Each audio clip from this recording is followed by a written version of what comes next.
英語聞き流しリスニング、英語テキストと MP3 ダウンロード、その他の物語はホームページからお聞きいただけます。88thpp.com 88thpp.com Chapter 12. The children are carried off. The pirate attack had been a complete surprise, a sure proof that the unscrupulous Hook had conducted it improperly, for to surprise redskins fairly is beyond the wit of the white man.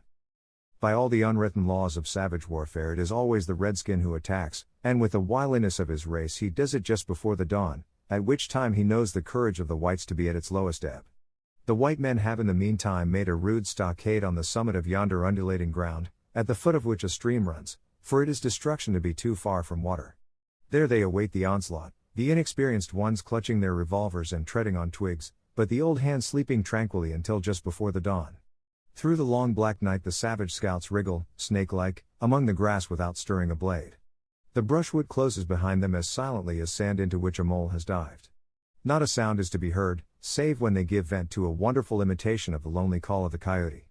The cry is answered by other braves, and some of them do it even better than the coyotes, who are not very good at it. So the chill hours wear on, and the long suspense is horribly trying to the paleface who has to live through it for the first time, but to the trained hand those ghastly calls and still ghastlier silences are but an intimation of how the night is marching. That this was the usual procedure was so well known to Hook that in disregarding it he cannot be excused on the plea of ignorance. The pickaninnies, on their part, trusted implicitly to his honor, and their whole action of the night stands out in marked contrast to his. They left nothing undone that was consistent with the reputation of their tribe. With that alertness of the senses which is at once the marvel and despair of civilized peoples, they knew that the pirates were on the island from the moment one of them trod on a dry stick, and in an incredibly short space of time the coyote cries began. Every foot of ground between the spot where Hook had landed his forces and the home under the trees was stealthily examined by braves wearing their moccasins with the heels in front. They found only one hillock with a stream at its base, so that Hook had no choice. Here he must establish himself and wait for just before the dawn. Everything being thus mapped out with almost diabolical cunning, the main body of the redskins folded their blankets around them, and in the phlegmatic manner that is to them the pearl of manhood squatted above the children's home, awaiting the cold moment when they should deal pale death. Here dreaming, though wide awake, of the exquisite tortures to which they were to put him at break of day, those confiding savages were found by the treacherous Hook. From the accounts afterward supplied by such of the scouts as escaped the carnage, he does not seem even to have paused at the rising ground, though it is certain that in that grey light he must have seen it. No thought of waiting to be attacked appears from first to last to have visited his subtle mind. He would not even hold off till the night was nearly spent, on he pounded with no policy but to fall to. What could the bewildered scouts do, masters as they were of every warlike artifice save this one, but trot helplessly after him, exposing themselves fatally to view, the while they gave pathetic utterance to the coyote cry. Around the brave Tiger Lily were a dozen of her stoutest warriors, and they suddenly saw the perfidious pirates bearing down upon them. Fell from their eyes then the film through which they had looked at victory. No more would they torture at the stake. For them the happy hunting grounds now. They knew it, but as their father's sons they acquitted themselves. Even then they had time to gather in a phalanx that would have been hard to break had they risen quickly, but this they were forbidden to do by the traditions of their race. It is written that the noble savage must never express surprise in the presence of the white. Thus terrible as the sudden appearance of the pirates must have been to them, they remained stationary for a moment, not a muscle moving, as if the foe had come by invitation. Then, indeed, the tradition gallantly upheld, they seized their weapons, and the air was torn with a war cry, but it was now too late. It is no part of ours to describe what was a massacre rather than a fight. Thus perished many of the flower of the Pickaninny tribe. Not all unavenged did they die, for with lean wolf fell Alf Mason, to disturb the Spanish Main no more, and among others who bit the dust were George Scory, Charles Turley, and the Alsatian Fogarty. Turley fell to the tomahawk of the terrible Panther, who ultimately cut a way through the pirates with Tiger Lily and a small remnant of the tribe. To what extent Hook is to blame for his tactics on this occasion is for the historian to decide.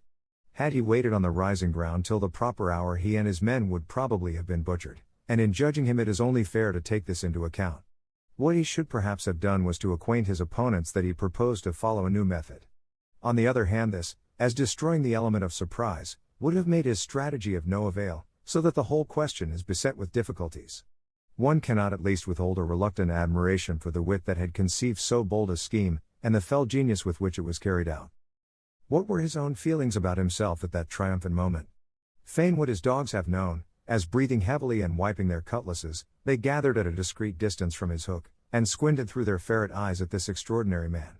Elation must have been in his heart, but his face did not reflect it, ever a dark and solitary enigma. He stood aloof from his followers in spirit as in substance. The night's work was not yet over, for it was not the redskins he had come out to destroy, they were but the bees to be smoked, so that he should get at the honey. It was Pan he wanted, Pan and Wendy and their band, but chiefly Pan. Peter was such a small boy that one tends to wonder at the man's hatred of him. True, he had flung Hook's arm to the crocodile, but even this and the increased insecurity of life to which it led, owing to the crocodile's pertinacity, hardly account for a vindictiveness so relentless and malignant. The truth is that there was a something about Peter which goaded the pirate captain to frenzy. It was not his courage, it was not his engaging appearance, it was not. There is no beating about the bush, for we know quite well what it was, and I've got to tell. It was Peter's cockiness. This had got on Hook's nerves, it made his iron claw twitch, and at night it disturbed him like an insect. While Peter lived, the tortured man felt that he was a lion in a cage into which a sparrow had come. The question now was how to get down the trees, or how to get his dogs down. He ran his greedy eyes over them, searching for the thinnest ones. They wriggled uncomfortably, for they knew he would not scruple to ram them down with poles. In the meantime, what of the boys? We have seen them at the first clang of weapons, turned as it were into stone figures, open-mouthed, all appealing with outstretched arms to Peter, and we return to them as their mouths close, and their arms fall to their sides. The pandemonium above has ceased almost as suddenly as it arose, passed like a fierce gust of wind, but they know that in the passing it has determined their fate. Which side had won? The pirates, listening avidly at the mouths of the trees, heard the question put by every boy, and alas, they also heard Peter's answer. If the redskins have won, he said, they will beat the tom-tom, it is always their sign of victory. Now Smee had found the tom-tom, and was at that moment sitting on it. You will never hear the tom-tom again, he muttered, but inaudibly of course, for strict silence had been enjoined. To his amazement Hook signed to him to beat the tom-tom, and slowly there came to Smee an understanding of the dreadful wickedness of the order. Never, probably, had this simple man admired Hook so much. Twice Smee beat upon the instrument, and then stopped to listen gleefully. The tom-tom, the miscreants heard Peter cry, an Indian victory. The doomed children answered with a cheer that was music to the black hearts above, and almost immediately they repeated their goodbyes to Peter. This puzzled the pirates, but all their other feelings were swallowed by a base delight that the enemy were about to come up the trees. They smirked at each other and rubbed their hands. Rapidly and silently Hook gave his orders, one man to each tree, and the others to arrange themselves in a line 2 yards apart. Chapter 13. Do you believe in fairies?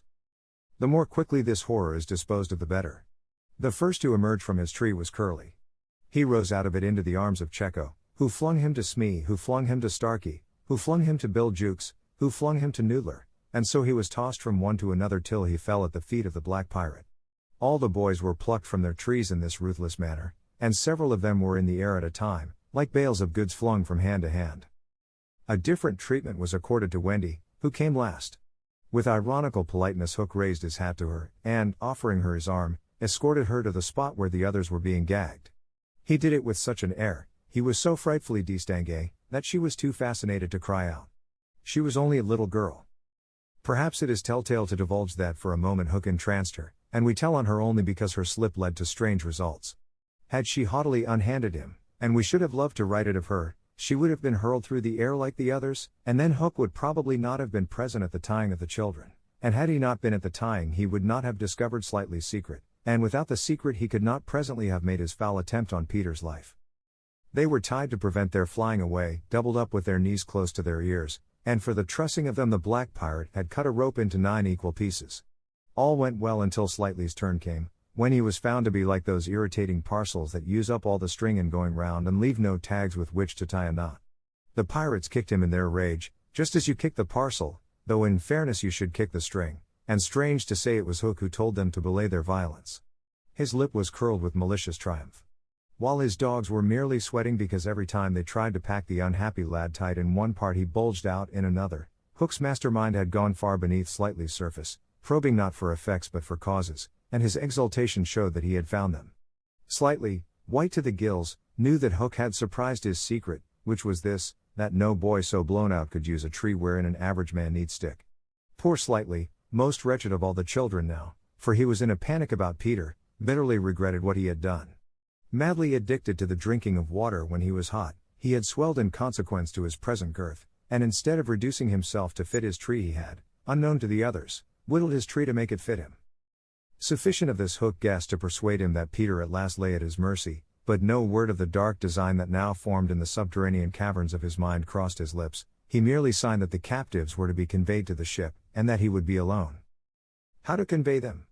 Hunched up in their ropes they might indeed be rolled downhill like barrels, but most of the way lay through a morass.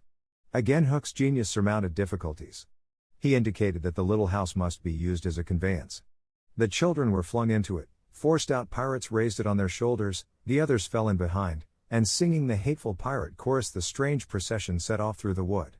I don't know whether any of the children were crying. If so, the singing drowned the sound, but as the little house disappeared in the forest, a brave though tiny jet of smoke issued from its chimney as if defying Hook.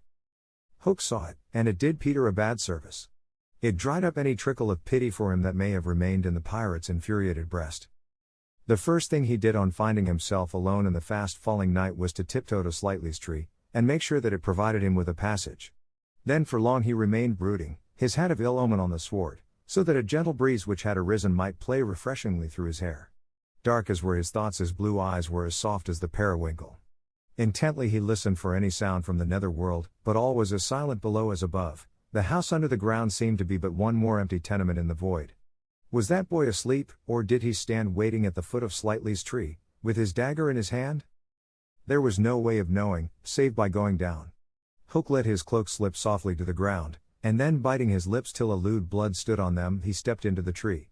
He was a brave man, but for a moment he had to stop there and wipe his brow, which was dripping like a candle. Then silently he let himself go into the unknown. He arrived unmolested at the foot of the shaft, and stood still again, biting at his breath, which had almost left him. As his eyes became accustomed to the dim light, various objects in the home under the trees took shape, but the only one on which his greedy gaze rested, long sought for and found at last, was the great bed. On the bed lay Peter fast asleep. Unaware of the tragedy being enacted above, Peter had continued, for a little time after the children left, to play gaily on his pipes, no doubt rather a forlorn attempt to prove to himself that he did not care. Then he decided not to take his medicine, so as to grieve Wendy. Then he lay down on the bed outside the coverlet, to vex her still more, for she had always tucked them inside it, because you never know that you may not grow chilly at the turn of the night. Then he nearly cried, but it struck him how indignant she would be if he laughed instead, so he left a haughty laugh and fell asleep in the middle of it. Sometimes, though not often, he had dreams, and they were more painful than the dreams of other boys. For hours he could not be separated from these dreams, though he wailed piteously in them. They had to do, I think, with the riddle of his existence. At such times it had been Wendy's custom to take him out of bed and sit with him on her lap, soothing him in dear ways of her own invention, and when he grew calmer to put him back to bed before he quite woke up, so that he should not know of the indignity to which she had subjected him. But on this occasion he had fallen at once into a dreamless sleep. One arm dropped over the edge of the bed, one leg was arched, and the unfinished part of his laugh was stranded on his mouth, which was open, showing the little pearls. Thus defenseless Hook found him. He stood silent at the foot of the tree looking across the chamber at his enemy. Did no feeling of compassion disturb his somber breast? The man was not wholly evil. He loved flowers, I have been told, and sweet music. He was himself no mean performer on the harpsichord, and, let it be frankly admitted, the idyllic nature of the scene stirred him profoundly. Mastered by his better self he would have returned reluctantly up the tree, but for one thing. What stayed him was Peter's impertinent appearance as he slept. The open mouth, the drooping arm, the arched knee, they were such a personification of cockiness as, taken together, will never again one may hope be presented to eyes so sensitive to their offensiveness. They steeled Hook's heart. If his rage had broken him into 100 pieces, every one of them would have disregarded the incident, and leapt at the sleeper. Though a light from the one lamp shone dimly on the bed, Hook stood in darkness himself, and at the first stealthy step forward he discovered an obstacle, the door of Slightly's tree. It did not entirely fill the aperture, and he had been looking over it. Feeling for the catch, he found to his fury that it was low down, beyond his reach. To his disordered brain it seemed then that the irritating quality in Peter's face and figure visibly increased, and he rattled the door and flung himself against it. Was his enemy to escape him after all? But what was that? The red in his eye had caught sight of Peter's medicine standing on a ledge within easy reach. He fathomed what it was straightway, and immediately he knew that the sleeper was in his power. Lest he should be taken alive, Hook always carried about his person a dreadful drug, blended by himself of all the death-dealing rings that had come into his possession. These he had boiled down into a yellow liquid quite unknown to science, which was probably the most virulent poison in existence.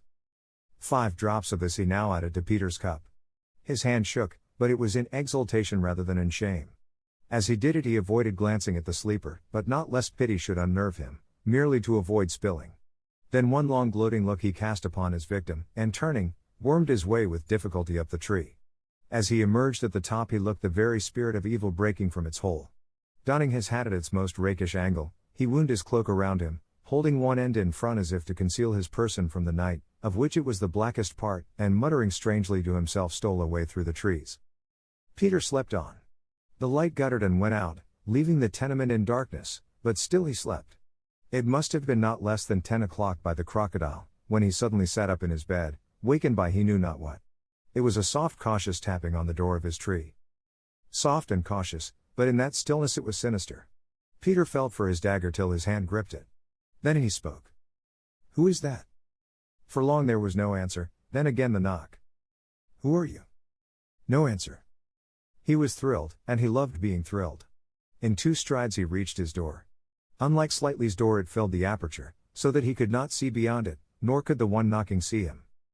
"I won't open unless you speak," Peter cried. Then at last the visitor spoke, in a lovely bell-like voice. "Let me in, Peter."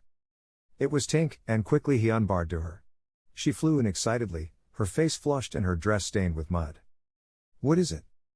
"Oh, you could never guess," she cried, and offered him 3 guesses. "Out with it," he shouted, and in one ungrammatical sentence, as long as the ribbons conjurers pull from their mouths, she told of the capture of Wendy and the boys. Peter's heart bobbed up and down as he listened. Wendy bound, and on the pirate ship, she who loved everything to be just so. "I'll rescue her," he cried, leaping at his weapons. As he leapt he thought of something he could do to please her. He could take his medicine. His hand closed on the fatal draught. "No!" shrieked Tinker Bell, who had heard Hook muttering about his deed as he sped through the forest. "Why not?" "It is poisoned." "Poisoned? Who could have poisoned it?" "Hook." "Don't be silly. How could Hook have got down here?" Alas, Tinker Bell could not explain this, for even she did not know the dark secret of Slightly's tree. Nevertheless Hook's words had left no room for doubt. The cup was poisoned.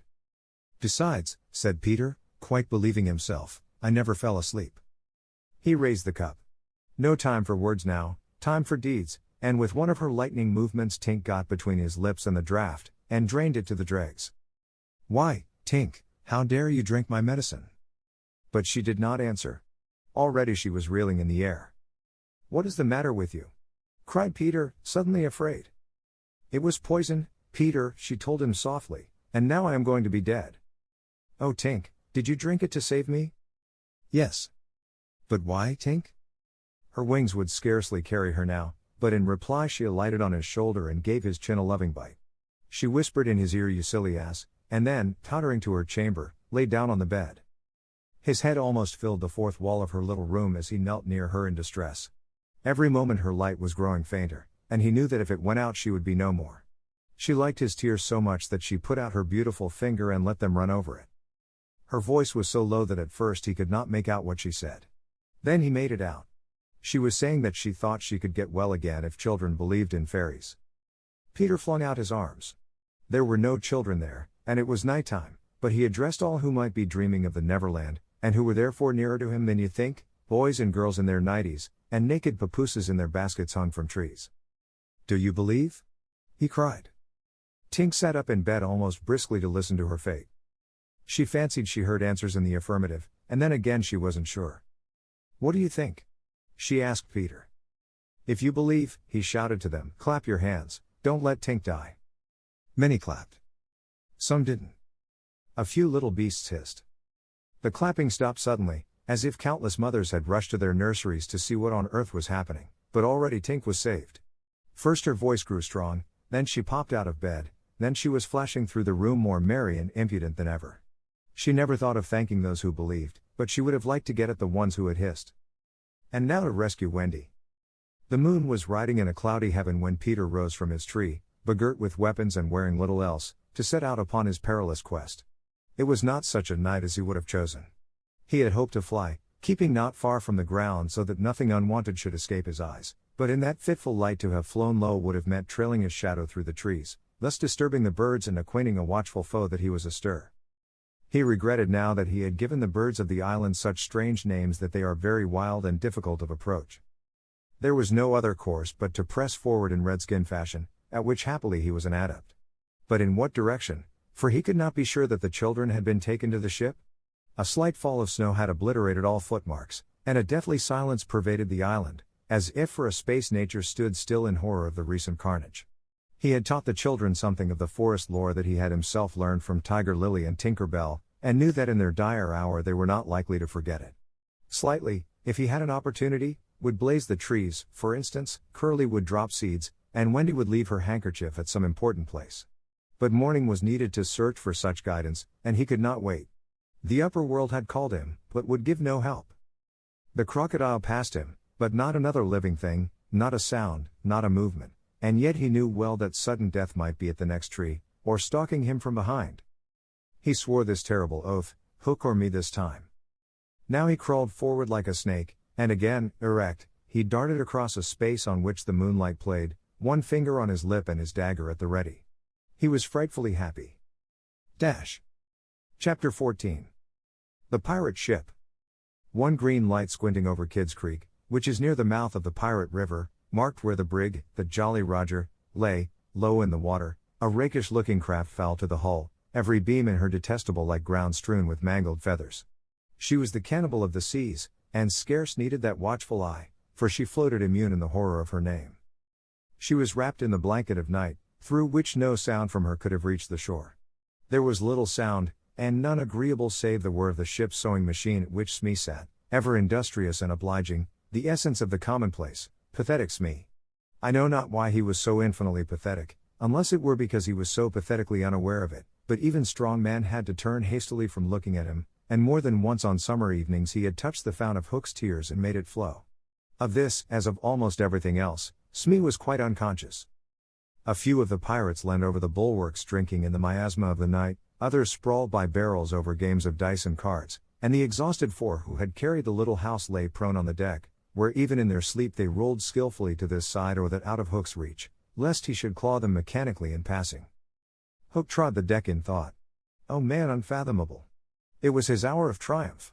Peter had been removed forever from his path, and all the other boys were on the brig, about to walk the plank. It was his grimmest deed since the days when he had brought barbecue to heel, and knowing as we do how vain a tabernacle is man, could we be surprised had he now paced the deck unsteadily, bellied out by the winds of his success? But there was no elation in his gait, which kept pace with the action of his somber mind. Hook was profoundly dejected.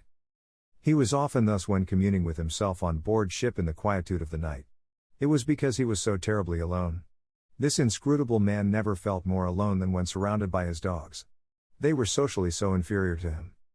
Hook was not his true name.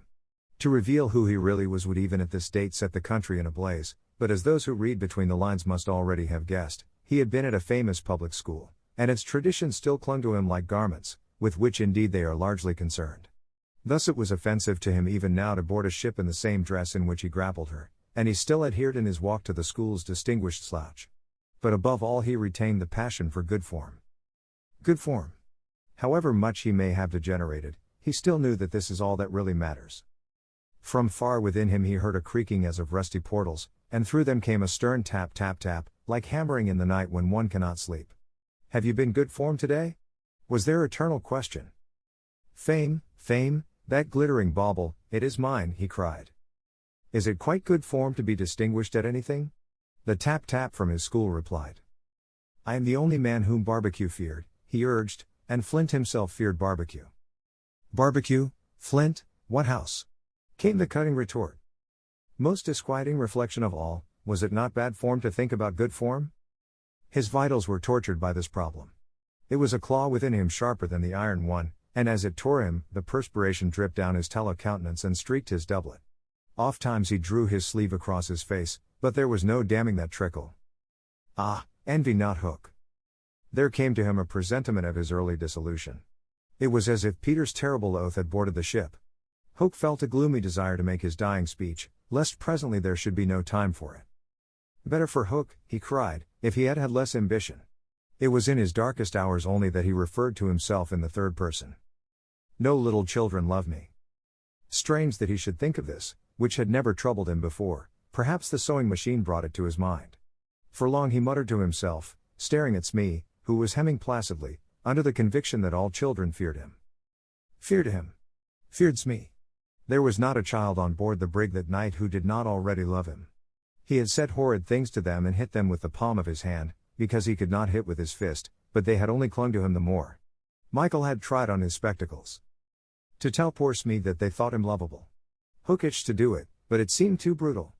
Instead, he revolved this mystery in his mind: why did they find Smee lovable? He pursued the problem like the sleuth-hound that he was. If Smee was lovable, what was it that made him so? A terrible answer suddenly presented itself: good form? Had the bosun good form without knowing it, which is the best form of all? He remembered that you have to prove you don't know you have it before you are eligible for pop. With a cry of rage he raised his iron hand over Smee's head, but he did not tear. What arrested him was this reflection. To claw a man because he is good form, what would that be? Bad form. The unhappy Hook was as impotent as he was damp, and he fell forward like a cut flower.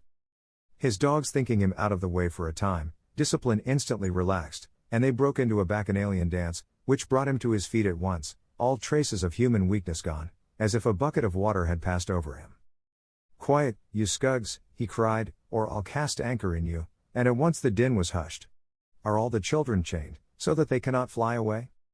Eh. Then hoist them up. The wretched prisoners were dragged from the hold, all except Wendy, and ranged in line in front of him. For a time he seemed unconscious of their presence. He lolled at his ease, humming, not unmelodiously, snatches of a rude song, and fingering a pack of cards. Ever and anon the light from his cigar gave a touch of color to his face. Now then, bullies, he said briskly, 6 of you walk the plank tonight, but I have room for 2 cabin boys. Which of you is it to be? Don't irritate him unnecessarily, had been Wendy's instructions in the hold, so Toodles stepped forward politely. Toodles hated the idea of signing under such a man, but an instinct told him that it would be prudent to lay the responsibility on an absent person, and though a somewhat silly boy, he knew that mothers alone are always willing to be the buffer. All children know this about mothers, and despise them for it, but make constant use of it. So Toodles explained prudently, you see, sir, I don't think my mother would like me to be a pirate. Would your mother like you to be a pirate, Slightly? He winked at Slightly, who said mournfully, I don't think so, as if he wished things had been otherwise. Would your mother like you to be a pirate, Twin? I don't think so, said the first twin, as clever as the others. Nibs, would. Stow this gab, roared Hook, and the spokesmen were dragged back.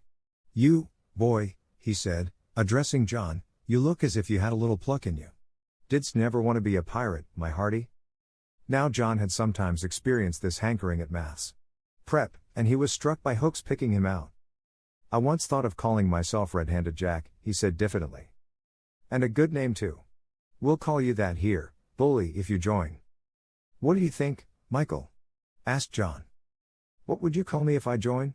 Michael demanded. Blackbeard Joe. Michael was naturally impressed. What do you think, John?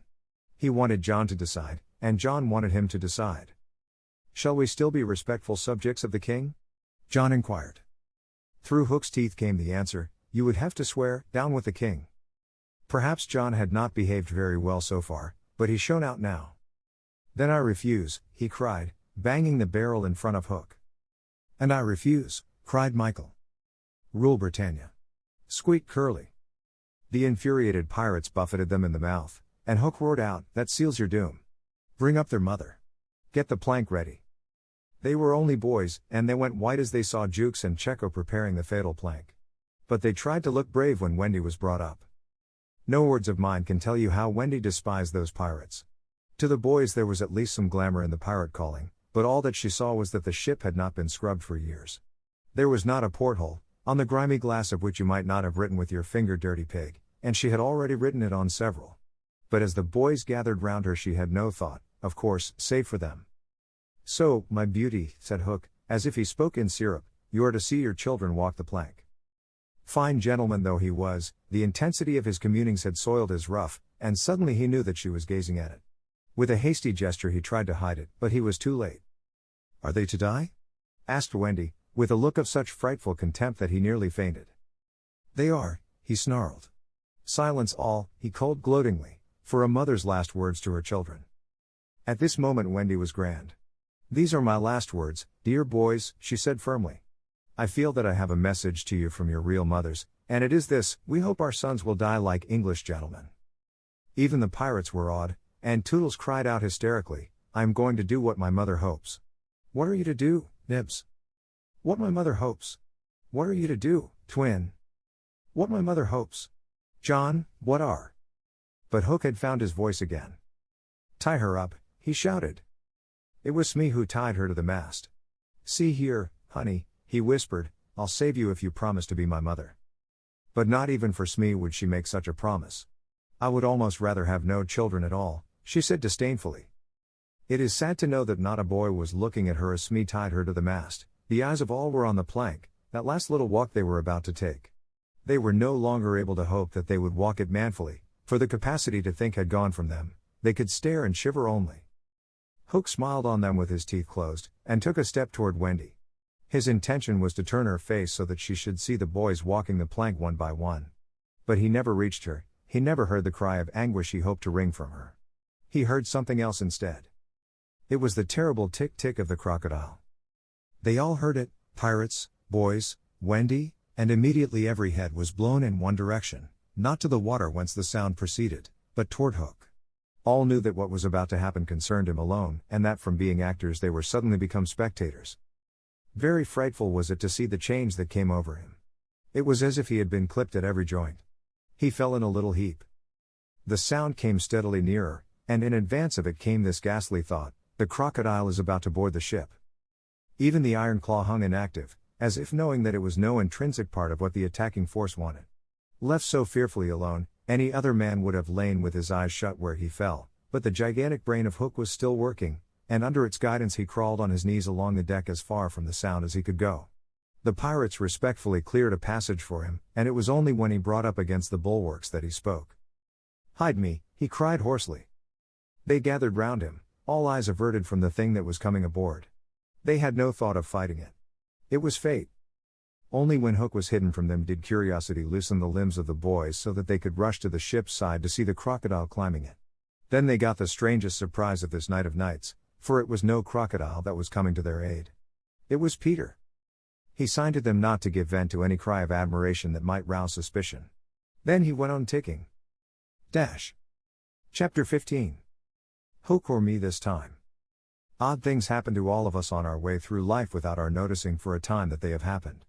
Thus, to take an instance, we suddenly discover that we have been deaf in one ear for we don't know how long, but, say, half an hour. Now such an experience had come that night to Peter. When last we saw him he was stealing across the island with one finger to his lips and his dagger at the ready.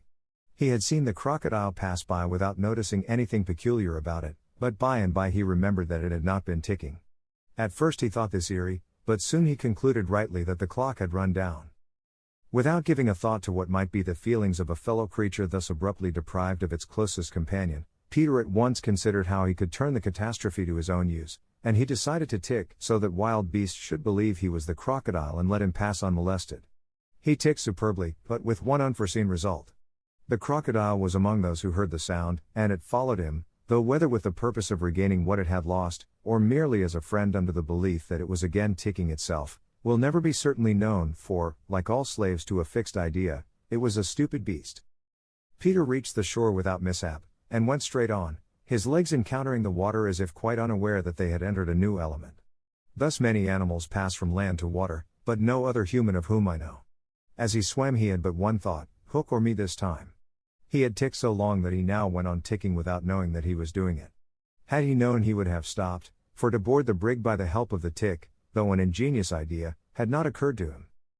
On the contrary, he thought he had scaled her side as noiseless as a mouse, and he was amazed to see the pirates cowering from him, with Hook in their midst as abject as if he had heard the crocodile. The crocodile. No sooner did Peter remember it than he heard the ticking.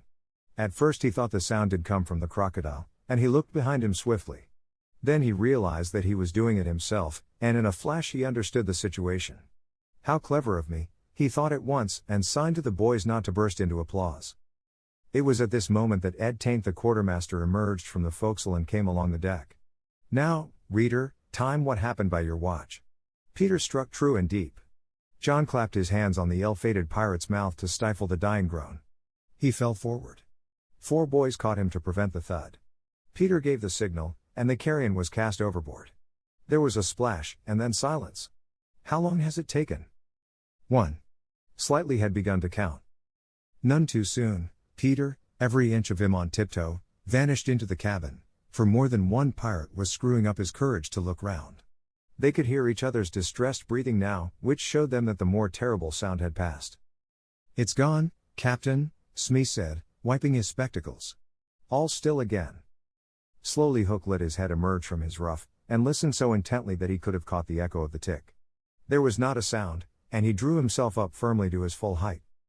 Then here's to Johnny Plank, he cried brazenly, hating the boys more than ever because they had seen him unbend. He broke into the villainous ditty. Yo ho, the frisky plank. You walks along it so. Till it goes down and you goes down. To Davy Jones below. To terrorize the prisoners the more, though with a certain loss of dignity, he danced along an imaginary plank, grimacing at them as he sang, and when he finished he cried, Do you want a touch of the cat before you walk the plank? At that they fell on their knees. No, they cried so piteously that every pirate smiled. Fetch the cat, Jukes, said Hook, it's in the cabin. The cabin. Peter was in the cabin. The children gazed at each other. Said Jukes blithely, and he strode into the cabin. They followed him with their eyes, they scarce knew that Hook had resumed his song, his dogs joining in with him. Yo ho, the scratching cat. Its tails are 9, you know. And when they're writ upon your back. What was the last line will never be known, for of a sudden the song was stayed by a dreadful screech from the cabin. It wailed through the ship, and died away. Then was heard a crowing sound which was well understood by the boys, but to the pirates was almost more eerie than the screech. What was that? Cried Hook. 2, said slightly solemnly. The Italian Cecco hesitated for a moment and then swung into the cabin. He tottered out, haggard. What's the matter with Bill Jukes, you dog? Hissed Hook, towering over him. The matter why him is he's dead, stabbed, replied Cecco in a hollow voice. Bill Jukes dead? Cried the startled pirates. The cabin's as black as a pit, Cecco said, almost gibbering, but there is something terrible in there, the thing you heard crowing.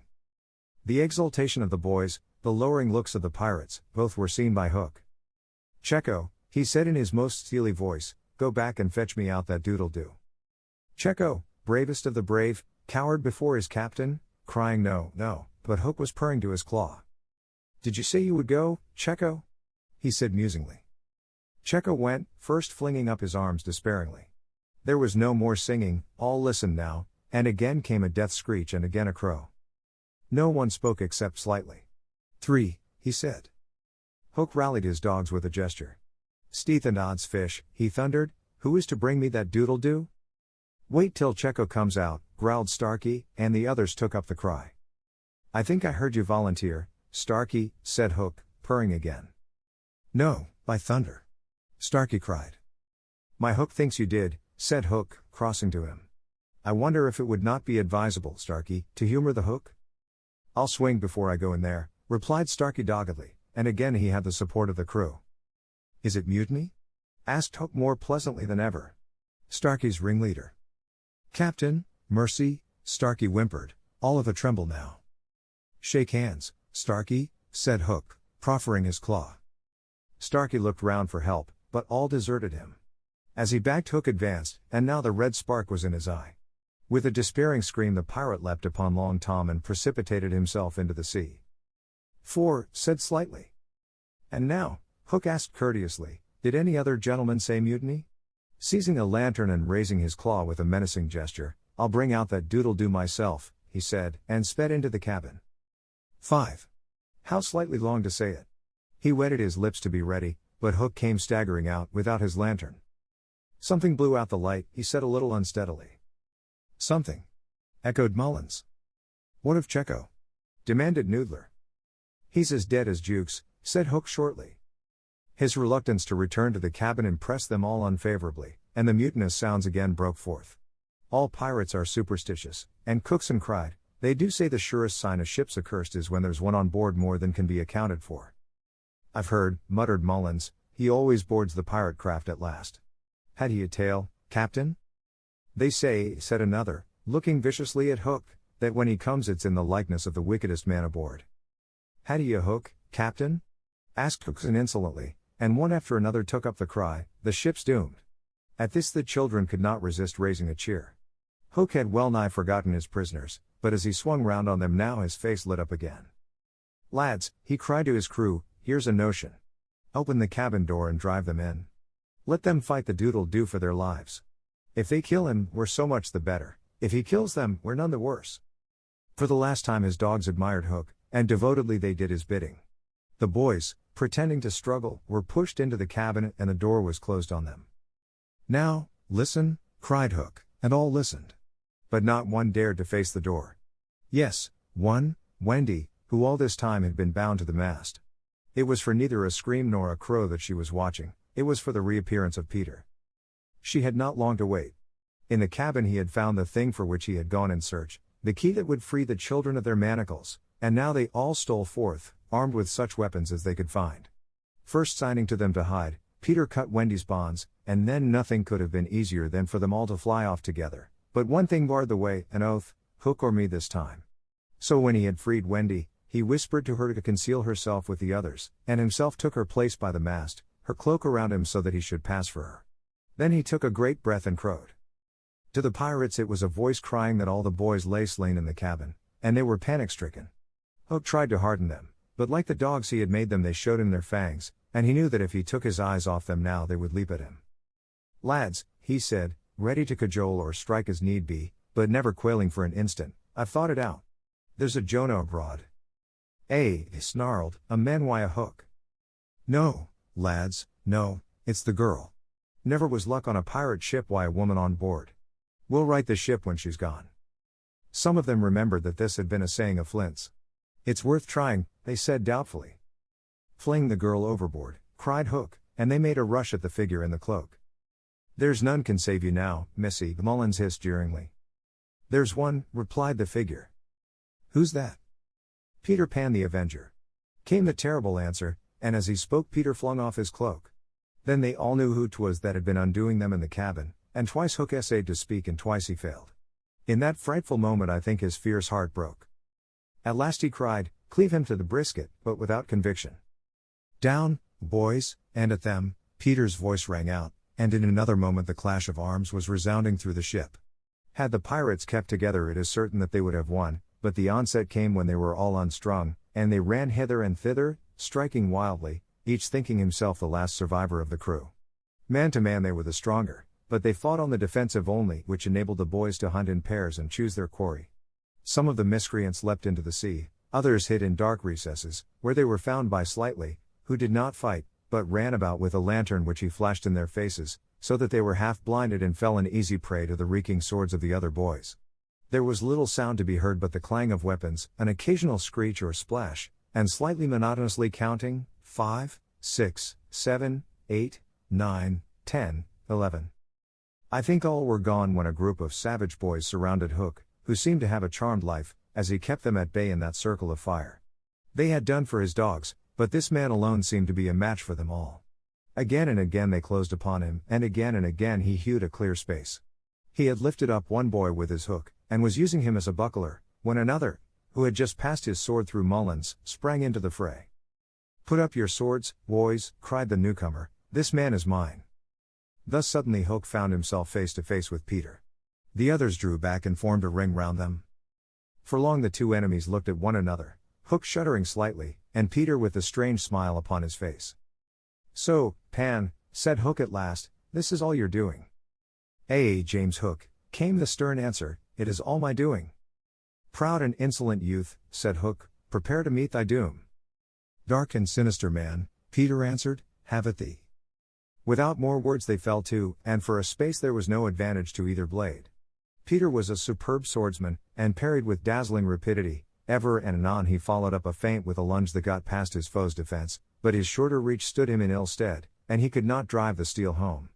Hook, scarcely his inferior in brilliancy, but not quite so nimble in wrist play, forced him back by the weight of his onset, hoping suddenly to end all with a favorite thrust, taught him long ago by barbecue at Rio, but to his astonishment he found this thrust turned aside again and again. Then he sought to close and give the quietus with his iron hook, which all this time had been pawing the air, but Peter doubled under it and, lunging fiercely, pierced him in the ribs. At sight of his own blood, whose peculiar color, you remember, was offensive to him, the sword fell from Hook's hand, and he was at Peter's mercy. "Now!" cried all the boys, but with a magnificent gesture Peter invited his opponent to pick up his sword. Hook did so instantly, but with a tragic feeling that Peter was showing good form. Hitherto he had thought it was some fiend fighting him, but darker suspicions assailed him now. "Pan, who and what art thou?" he cried huskily. "I'm youth, I'm joy," Peter answered at a venture, "I'm a little bird that has broken out of the egg." This, of course, was nonsense, but it was proof to the unhappy Hook that Peter did not know in the least who or what he was, which is the very pinnacle of good form. "To tea again," he cried despairingly. He fought now like a human flail, and every sweep of that terrible sword would have severed in twain any man or boy who obstructed it, but Peter fluttered round him as if the very wind it made blew him out of the danger zone. And again he darted in and pricked. Hook was fighting now without hope. That passionate breast no longer asked for life, but for one boon it craved, to see Peter bad form before it was cold forever. Abandoning the fight he rushed into the powder magazine and fired it. "In 2 minutes," he cried, "the ship will be blown to pieces. Now, he thought, true form will show." But Peter issued from the powder magazine with the shell in his hands and calmly flung it overboard. What sort of form was Hook himself showing? Misguided man though he was, we may be glad, without sympathizing with him, that in the end he was true to the traditions of his race. The other boys were flying around him now, flouting, scornful, and as he staggered about the deck striking up at them infinitely, his mind was no longer with them. It was slouching in the playing fields of long ago, or being sent up for good, or watching the wall game from a famous wall. And his shoes were right, and his waistcoat was right, and his tie was right, and his socks were right. James Hook, thou not wholly unheroic figure, farewell. For we have come to his last moment. Seeing Peter slowly advancing upon him through the air with dagger poised, he sprang upon the bulwarks to cast himself into the sea. He did not know that the crocodile was waiting for him, for we purposely stopped the clock that this knowledge might be spared him, a little mark of respect from us at the end. He had one last triumph, which I think we need not grudge him. As he stood on the bulwark looking over his shoulder at Peter gliding through the air, he invited him with a gesture to use his foot. It made Peter kick instead of stab. At last Hook had got the boon for which he craved. "Bad form," he cried jeeringly, and went content to the crocodile. Thus perished James Hook. 17, slightly sang out, but he was not quite correct in his figures. 15 paid the penalty for their crimes that night, but 2 reached the shore, Starkey to be captured by the Redskins, who made him nurse for all their papooses, a melancholy come down for a pirate, and Smee, who henceforth wandered about the world in his spectacles, making a precarious living by saying he was the only man that James Hook had feared. Wendy, of course, had stood by taking no part in the fight, though watching Peter with glistening eyes, but now that all was over she became prominent again.